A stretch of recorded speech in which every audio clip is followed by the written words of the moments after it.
Hey guys, today we are going to see the meaning of caption. Caption இதுக்கான தமிழ் அர்த்தம் தலைப்பு, சுருக்க விளக்கம், சித்திரம் விளக்கம், குறிப்பு. So let's take two example sentences for even more better understanding. The first example is, the caption under the photo was humorous. The caption under the photo was humorous. புகைப்படத்தின் கீழ் உள்ள தலைப்பு நகைச்சுவையானது.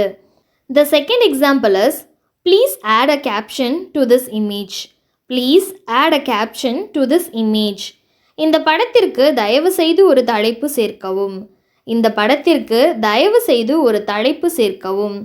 ஸோ கேப்ஷன் அப்படிங்கிற English வேர்டுக்கான Tamil அர்த்தத்தை இன்றைக்கி டீட்டெயிலாக பார்த்தோம். இதே மாதிரி இன்னொரு வீடியோவில் இன்னொரு இங்கிலீஷ் வேர்டுக்கான தமிழ் அர்த்தத்தை டீட்டெயிலாக பார்க்கலாம். அது வரைக்கும் டேக் கேர் அண்ட் பை.